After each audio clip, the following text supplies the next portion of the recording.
I would like to welcome all our dignitaries and friends over here for the signing of the MOU between NMIMS and Turium for developing a deep tech ecosystem in India. Our Prime Minister Shri Narendra Modi has advocated for a human-centric AI and deep tech development that needs to transition from jobs of today to capabilities of tomorrow.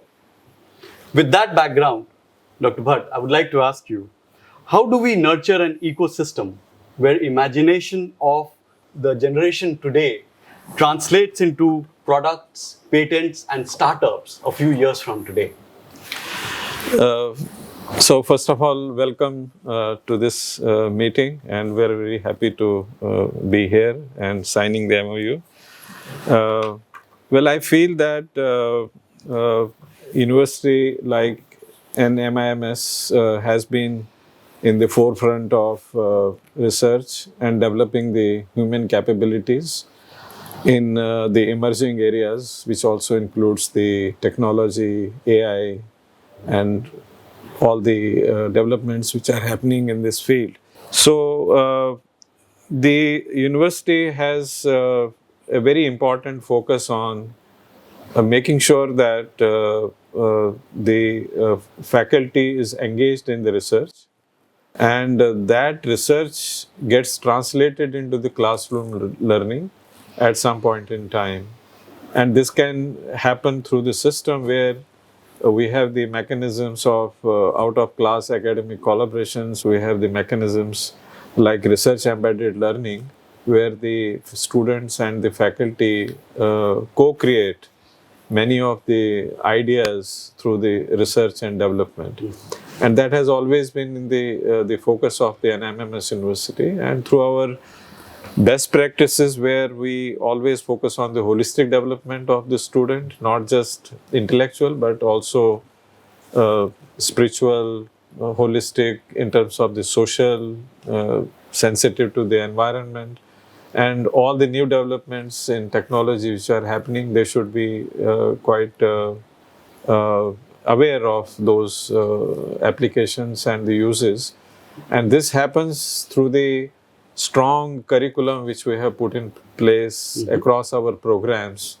And I think this keeps on helping us to achieve many new milestones year after year, and really help us to strengthen the system whereby we are able to meet the aspirations of the students in terms of their learning, and also meet the aspirations of all the stakeholders, recruiters, because they get the best talent from the university. So we are constantly evolving the ecosystem where the research, the academic processes, the stakeholder engagement, and coupled with the blend of our best practices, what we follow, helps us to achieve the very humanistic approach and creating a big focus on development of our students and the faculty so that they can take all these challenges the way they are emerging in the new field. Just like to add with what Dr. Bhatt has said, what he has told you just now is what we are seeing, the flowering of efforts that we have put in over the last 10 years. We have started our undergraduate programs in data science and AI way back in 16-17, about 9-10 years ago. And before that, a year ago, we had already MTech master's programs in data science and AI. Realizing that time that this is going to be the technology for the future, and we didn't have sufficient talent to nurture these programs. So we had collaboration with Virginia Tech and a few other international partners then, which has been able to produce solid base for us to work ahead. These programs have been received well by the industry, and by the time the AI-led generation, the revolution came in, we should say that we were fairly well prepared. So what Dr. Bhatt has described now is all because of the efforts that we have put in over the last 10 years. And that is now converting into a tremendous spectrum of applications across administration, across faculty, across students. We have now, about 20-25 projects going on with the industry, and we hope that this MOU will further widen this scope For example, we have a project with AkzoNobel, which is being worked for about 5 years now with the Netherlands branch of their AkzoNobel in research and development. There are about 20 projects being pursued by the engineering faculty with German collaborators, for acoustic development and so on. So we have gone a long way from 2014-15 to where we have come now. And as Dr. Bhatt described, we are realizing the benefits of this, where more and more students are attracted to the projects and so on. In fact, the last 2 years, we have been working with a master's program with L&T Mindtree, where the second year students spend at their premises for projects directly. So this is what our journey has been. Thank Fantastic. you. Thank you, Dr. Sir, if I were to ask you a follow-on question, some of the studies have shown that 2.3 million jobs will be created in AI and deep tech by 2027, right? So what are you doing to ensure that the Indian talent is at par with the global benchmark and the students are as good as anywhere in the world? So could you please share with us some of the initiatives that you have? The jobs that are going to come up. Actually, what we feel is, based on adding the points to my colleagues, the cognitive agility is the one which is required now. The jobs of tomorrow we cannot predict today. Right. We should train our curriculums and our training and our ecosystem to train the students to unlearn, relearn, upskill. It's a continuous process. If we need to satisfy the job market of the future, our curricula and our ecosystem should be more resilient to the cognitive agility. Then we also need to create a innovation sandbox where we have access to the tools, access to the ecosystem to the students and faculty alike, so that they keep updating themselves and they keep experimenting themselves to come to the stage where they are ready for the future jobs. That's my opinion. And to add to him, what I am saying is that this cognitive ability comes through projects taken from the industry. So if a person is interning at the industry and he sees that here is a problem, starting with the problem definition, and then how to tackle this problem, address the gap, implement it, jointly conduct research, and maybe then commercialize it. This complete flow which he has described is very important for all of us, and many projects that he is pursuing are through these ideas. So, Sanchin, I would like to ask a follow-on question to you. Right, given the importance of the industry and the role it plays in nurturing the next generation, and given that deep tech is still in its nascent phase in India, how do you see a company like Turium shaping this ecosystem in the next 5 to 10 years, creating the deep tech and AI ecosystem in India so that some great technologies are coming out of this country? Absolutely, and thank you, Mukul, and thank you so much for us. I think at Turium, this is a great day because one of the verticals which we are very sure of when we started this company, between me and Parag, was we wanted to contribute to the education system in India simply because AI, as Mukul mentioned, is very early on, right? Even though there's a lot of hype, there's a lot of noise, there's a lot of talk about it. But literally, this has started like with a paper in 2016, which was a paper called Attention is All You Need, where the first time, right, architecture transformers came in. Because AI has been there for 50 years, right, with Alan Turing and stuff. But this, the current format, which is driven by transformers, right, happened only 7-8 years back, with ChatGPT coming 3 years back. But what has happened is the rapid adoption of AI and the amount of changes that it almost promises to have. And I think Anthropic CEO Dario Amodei actually says it. So if you look at the world, right, the amount of innovation that is happening in the world is simply because of human beings, right? So it was always modulo IQ of X number of people on Earth that has led to innovation today. But let's think about with AI where we can augment this intelligence or IQ by multiple like 100x, 200x. It's almost having 800 billion people actually doing that job. And think about the how much exponentially it can go ahead and bring down or shorten the period of innovation, right? Having said that, India actually is going to be a very net benefit of, usage of AI, simply because the number of people we have, and the number of resources we need to actually go ahead and have a great life. We need to look at healthcare, education, even basic modes of transport, even basic life. AI is going to touch each and every one of them. Now, the format may be different for different ones. The latency or the cadence may be different for this.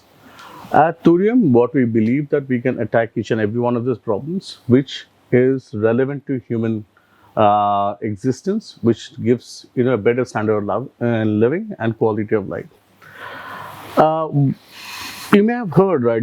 Coding per se, if you look at it, was a very appendage towards where you have created a machine, but you cannot talk to that. Hence, they created an abstraction language. We started with binary and then C, C++ after Python right now. But it's very, it's fathomable to see that in the next 5 years, coding would be a very, very sideshow activity, right? And now, if that happens, a new set of people would actually, or a new set of work would emerge from there. And that's what we'd like to build. So our forte is, we have the hardware, we have the stack, we have the application layer, the entire thing, which, we have been talking with Dr. Rao for some time. And we can actually get your PhD students to work on them. And we can spread it across so that people are more deep rather than just being the breadth. I think this is where we can supplement your effort, and we also grow together and fulfill the objectives of both Turium and NMIMS. We have a group of PhD students who normally look out for problems which should not be the case, but then I think we'll have a host of problems to tackle.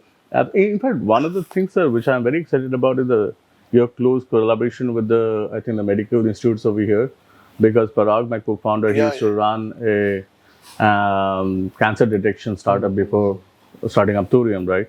Where he used to do radiology to go ahead and do cancer detection. So I see a lot of tremendous innovation over there which can be done. And that can be taken to the world. The real challenge for us in the academia now, institutions have become like centers of only transforming the knowledge as a learning centers. Exactly. Real issue is we are not having access to the real problems, not having access to the real data, not having access to the real work environment. Now, in the absence of real problem and real data, whatever we are trying to teach is like stereotype. For the student, it is not of more interest, or it is already available. So the challenge is not known. So I'm sure the collaboration like this will give the scope for solving the real problems with the real data. Absolutely. And a real environment, that is, which is more important. Not only in medicine, but I think in every field like that. See, as far as this point is concerned, we have the benefit of 3 hospitals near to us. Yes. Exactly. Dr. Vaishali is working in that area. One of our faculty also worked in that area for the last 10 years. We had the benefit of one of our professors who came from IIT Bombay, Dr. Kenkre. They have been working with the medical fraternity for about 10 years now. And one of the projects I remember was, fetal abnormality. That project, Dr. Manoj Sankhe worked about 9 years ago, and it was used, and then he took it to the doctors and they found the benefit of it. Yep. So this is a place where we have the benefit of real data, as he says, and 2, 3 good big hospitals where the doctors are struggling because of the mass of patients that they get.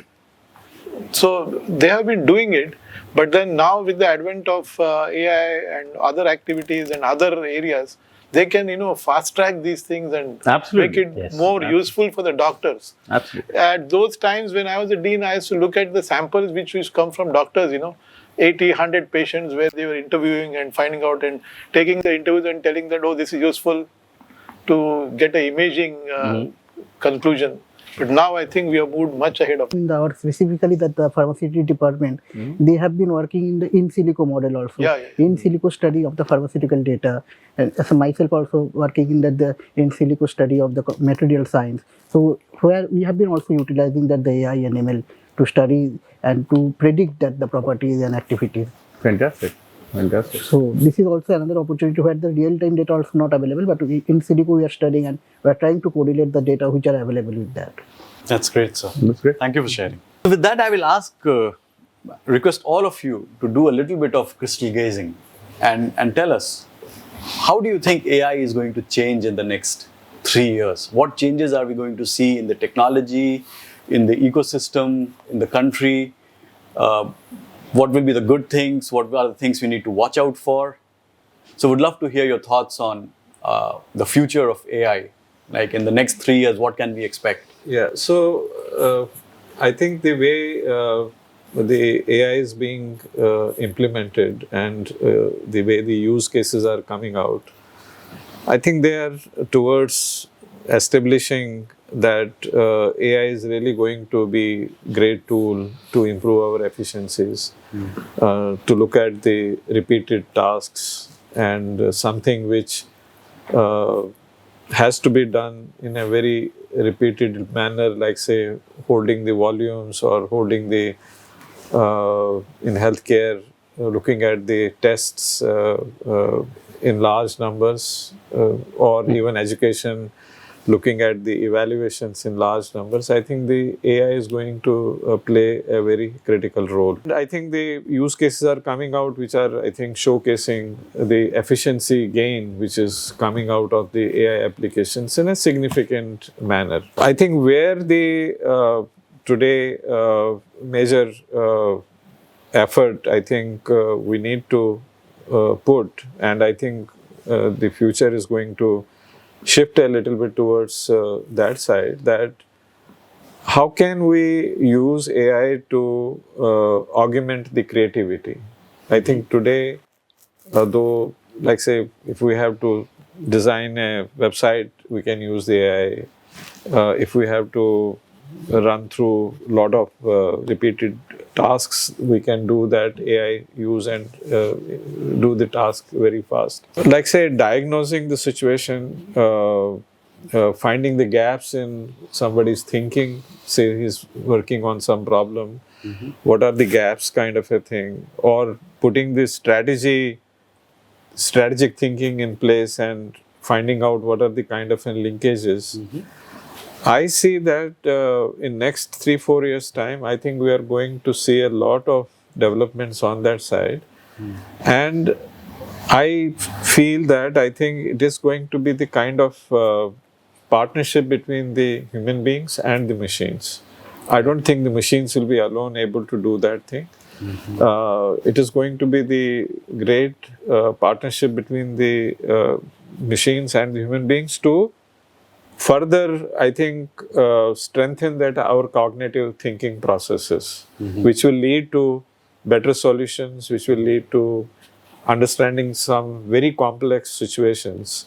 And that is, I think, the next 3-4 years developments are going to focus on that. I think now we are more or less, I think, have crossed the bridge where we say that, okay, creating a document, giving a problem and saying that write 1000 words, or develop this website, or do this analysis kind of a thing. I think there are well proven use cases now on that dimension. But I think still we need to see that suppose I have a complex issue and whether the AI is able to help me to the gap analysis in my thinking, what the way I am thinking. Right.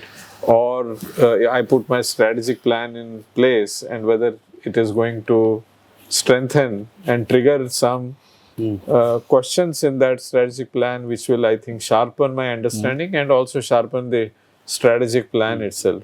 I think that is where we need to really see that the growth which will happen in times to come. And that is where I think once that happens, I think then we will say that we have fully utilize the potential of the AI in a significant way.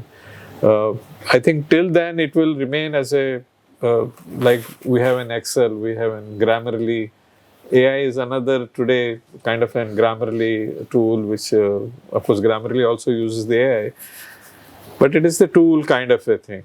But today I think it is not still reached to a stage where I can say that, oh, he has become my assistant and he's helping me in my thinking. He's triggering my thought process. He's helping me to find out my gaps. I still have a lot of speculations on that. I feel that the current algorithms are not doing a good job on that side when you give them that kind of a problem.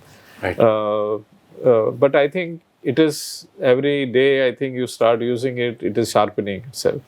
Right. So next 3 years, I think, is a good training period for the AI to learn, I think, these critical aspects in critical thinking process, Right. and really become kind of an coach or counselor or advisor or kind of a thing. But it will be a partnership. I don't think we will see ever a stage where we will say that, okay, now we leave it to everything to the AI. I don't think it is going to happen. It is always, I think, in that higher cognitive thinking processes, going to be a joint partnership between the humans and the machines. That's how I see in next 3-4 years the way it is going to evolve actually. No, I think this is a very great point, Professor Bhatt, because I think what you're talking about digital twin of yourself, which Exactly right. yeah. So I think that amount of personalization, like there are some threads towards that. Obviously, I know few of my friends working in Meta are working. It's just that there's a lot of regulatory stuff because Yes, of what we right, can do right. it. But definitely, what you're thinking is that's the way it will happen, which is where it will be an accompaniment to you, where you almost look at it as a friend. It can be a mental health to all the way to I'm having creativity lack and Right. stuff. What kind of best practices should I follow? So definitely there. I think one point I want to say is there's going to be humongous need for energy. Yes, yeah. And I don't think there's anything else in the history of mankind which has said we are going to need so much more to concentrate amount of energy for something which is this, right? For example, today, India possibly has like roughly 100 gigawatt worth of data center. And if you look at all the announcements that is made only in India, we are possibly going to have 3 to 4 gigawatts. Right. So think about, the entire country Countries, is one thing, and then this is US is around 15 gigawatts at this point, like extra being built. People are talking about Google and Meta, and even Elon is talking about having data centers in space because it is so difficult to go out of energy in Earth. So I think that is something which we have to look at. I think you will see a humongous increase in demand for energy. On the innovation side, I think we're going to see a bunch of it. This is like really day zero of AI. Yeah, I think, exactly. all these things we're talking about, all this LLMs and stuff will fundamentally change in the next 2-3 years. We possibly have completely different, more optimized stuff. The one thing though is going to sovereignty of AI will be very, very important. critical. And we simply cannot leave it as an afterthought. We have to have a critical mass of people who understand it very deep, critical mass of people also working on it, and we cannot leave it that an external enterprise would go ahead and help us. And that is something. And this is a bus. If we really miss it. We cannot really catch it after like 5-10 years. AI confident youth. As of now, we have AI confident youth. And AI infrastructure per se is democratized to large extent in India. It's not a very cost sensitive if they want to do something. I'm sure like the startup ecosystem which started last 10 years and now we are one of the largest startup ecosystem. I feel with the availability of AI infrastructure and AI education and a lot of things that are happening, a lot more deep tech startups are going to come in next 2-3 years. And they are going to address a lot of problems of economy, rural economy for that matter. And it is going to take the country forward. And I'm sure like we benefited from the IT revolution long back, where we don't need infrastructure, where human capital is enough to do a lot of industry. I'm sure like that we are at a stage now. I'm sure in the next 3-4 years, we can take it to that stage where a lot of startups are going to come in deep tech and addressing many other aspects, not just the language aspects alone. One thing which I want to point out, is that while there is a layer of people who are using it judiciously, appropriately, down below, if you go to the administration level and common people, they are being using it such blatantly, that their brain is stopped working maybe. And times to come, I feel that at that level, if you don't alert them now that look, this is your friend, but you have to keep it as a distance. Use it as an assistant, not unless they become your boss then. For example, yesterday in one of the interviews, our Ministry of Foreign Affairs Minister Dr. Jaishankar was asked this question: are you using this thing in your foreign relations and all that? So he jokingly remarked that every day when I am at my table, there are notes in which I see myself. Because the person who has created that note has given an instruction that you think like Dr. Jaishankar and prepare a note for him. And he said this is bad because, they want to just give a note to me which is like me, as if I have prepared. And that is the biggest problem which I feel, you should keep it at a distance, use it appropriately, judiciously, especially when the applications are concerned. There are good applications, there are bad applications. And for example, you look at a note which comes to us suddenly from a person who was not drafting it in a normal English. You get a beautiful note of, this is something which causes concern to us. He has prepared a note, but you have not applied your mind. At all. That's the only worrying thing. Otherwise, it's there for all of us to take benefit of. Lots of boons, some bane. Yeah. But see that there are challenges at two levels. This is a one level challenge that whether the faculty, students and everybody, whether they are using the AI in a responsible way or not. I think, and the role of the university is very critical in that process. Absolutely. And I think we may be one of the first universities. We brought the guidelines and the policy on the how to use Gen AI in with students when they are using how to use the Gen AI and the faculty is using how to use the Gen AI. So it's a question of educating everybody, and I don't see any problem. Suppose somebody's writing skills improves because of this. I think it's a good progress kind of a thing. Like in the past, when the computational skills improved because of the Excel, people were able to do the simulations and they would do the modeling. So that was an improvement and considerable improvement, which I think helped us to push the knowledge and also the understanding of the phenomena much forward actually. So that is the one level where I think the universities have very critical role.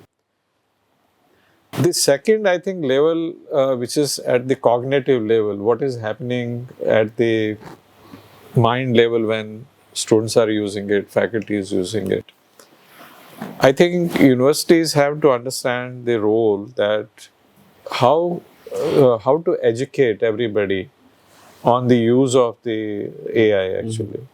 One is this part that whether you are using verifying everything and using it or not, but it should not happen that psychologically you take the second role in the process. And you say that I become a subordinate to the AI. Let AI do the thinking. Let AI do this whole thing. And I'm going to passively sit and which I think many people are speculating that after 15 years, nobody will be, nobody needs to work actually. That's, I think, Elon Musk has said that the way the AI is going to develop. I think we need to be cautious on that side that, and we need to keep on educating the students, faculty that do not become subordinate to this whole technology and keep on maybe thinking or articulating one step further to the AI. Only then we will be able to survive. Otherwise, we will be finished. Right. If we do not think one step further and we do not bring the complexities in the process. And that is where I think it is a very important, because there is a one threat which I see is that, like, it happened to me once, I think in 2023 when this ChatGPT came, we were very enthusiastic about it and we started using it. But after 6, 7 months, 8 months, we said, yaar, ye sab to ye kar deta hai, ab hamari kya zarurat hai? And somewhere I think it brings us some kind of an feeling of that you are rejected in the process. Some feeling which is not a very healthy feeling. That, अरे यार ये है, अब हमारा क्या होगा, या हमारा रोल ही नहीं है, ये तो सब कुछ कर लेता है, ये सब कुछ लिख लेता है. तो and then I think many of us, I think, when I talk to the people, we recovered from that, saying that no, we have to be one step further in terms of understanding it, articulating it, and I think many of my colleagues and friends, I think the yoga helped us quite a bit in terms of going to the deep thinking process. So we have to be always, I think, we'll always be at the edge, but we have to always try to be one step further. And ensure that I think we'd never feel dejected in the process. I would do not see ourselves inferior in that process, and never make this comment कि अरे यार ये सब करता है हमको क्या करने की जरूरत है. Because I think you have to always, as a human species, keep on establishing that you are superior in thinking. For that, I think you have to work very hard. You have to train very hard. Absolutely. And that is, I think, the university role is going to be very critical in that process. That how do you bring that training to the students, faculty? How do you make them sure that they are one step further to that kind of a thing? And I think the AI technology is going to be ruthless actually in that process, because it will try to demolish you, a human being. Absolutely. So therefore, I think we have to make sure that we are always one step. In fact, I have a 1.5 years granddaughter. So we purchased a book a couple of days back, The Lion Inside. It's the title of the book. It's a very beautiful story that the lion inside, that how a little mouse, when he sees the lion roaring, and he says that, can I also roar like him? And he tries a lot. But given his size, and he cannot roar like that and create an impact. Then one day he walks to the lion and says that, please teach me how to roar. And this lion laughs actually. And then he says that, oh, how I'm going to teach this little mouse how to roar kind of a thing. So I think we are in that kind of a stage where we have a big lion before us and we are like a mouse, and we should not get into this. And then I think it's a very beautiful psychological story where the lion then appreciates his mouse's effort, that he wants to learn how to roar. He says, okay, I'm going to teach you how to roar. And then the lion changes his roaring style so that Okay, imagine the mouse. Very well said. he makes him feel that you are able to roar better. Wow. So I think we are somewhere in that kind of an situation today, sitting before the lion, and we are mouse, and we are trying to tell AI that can I do better than you? And I think because the AI would not have that mind of empathy kind of a thing, unless they program it in times to come that they become empathetic to humankind, and then tell them, okay, that how you have to do this stuff actually, and proves and shows to the human being that, see, I'm inferior, I'm not superior to you. Yep. So, will that kind of an empathy ever come in the AI? I feel no, because AI is going to be ruthless the way the algorithms are going to be created. So, as a human being, I think we have to be careful and train ourselves, make sure that we understand this whole process and remain always one step ahead of the way this is evolving kind of a thing. Very This well is, said. I think, my take. No, very well said, very well said. Very powerful Very well said. analogy. I really did not think of it like this, but this is a really powerful one. Yeah.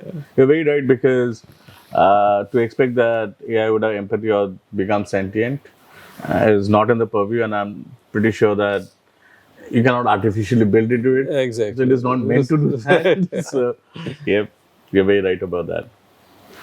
Great. So, Just one point actually, that I think that no doubt there is a bright future for the AI in the next 3-4 years, but main concern will be the ethical use of the AI. That will be the major concern in the next 3 to 4 years, because number of cases will come up, and I think that AI itself will be the solution for the ethical use of the AI. That may be the one of the use of the AI in the next 3 to 4 years. Right. Thank you. Thank you, sir. Fantastic. Thank you very much for your time today, sir. And we look forward to doing some amazing work with you. And hope this is first of many conversations that we are going to have in future. No, sure. Thank you. Look No, forward. I thank you so much. To be honest, that we feel blessed to be a part of this collaboration, and I think it will be a long, fruitful one. I really look forward, at least on our part, take our assurance that we will try to do anything that actually makes this project a success, and look forward to a long collaboration. Thank you. Sure. Thank you. Thank We you. look forward to. Thank you. We look forward to working with you. Thank you. Thank you. Thank you. Thank you so much. Thank you very much. Thank you.